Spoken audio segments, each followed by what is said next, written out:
Umat Islam harus tahu ini. 8 tahun sebelum peristiwa G30 SPKI terjadi, ulama se-Indonesia menggelar Mu'tamar di Palembang pada tanggal 8 sampai 11 September tahun 1957. Para ulama memutuskan beberapa kesepakatan, yaitu: yang pertama, ideologi atau ajaran komunisme adalah kufur hukumnya dan haram bagi umat Islam menganutnya. Kedua, bagi orang yang menganut ideologi atau ajaran komunisme dengan keyakinan dan kesadaran, maka kafirlah dia dan tiada sah menikah dan menikahkan orang Islam.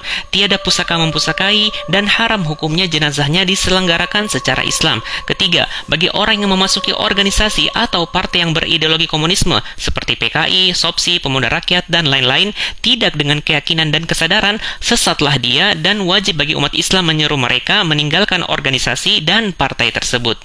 Yang keempat, walaupun Republik Indonesia belum menjadi negara Islam, namun haram hukumnya bagi umat Islam mengangkat atau memilih kepala negara yang berideologi komunisme.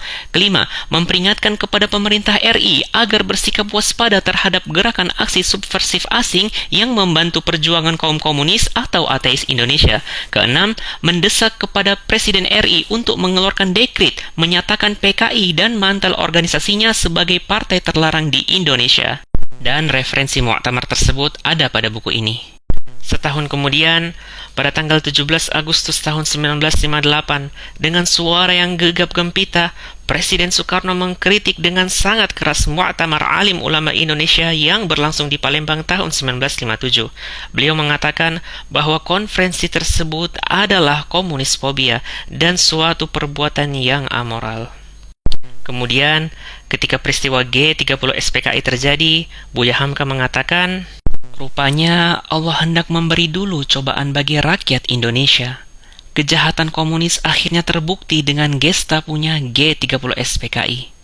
Allah mencoba dulu rakyat Indonesia sebelum dia membuktikan kebenaran apa yang dikatakan oleh alim ulama itu hampir 10 tahun lalu. Buya Hamka.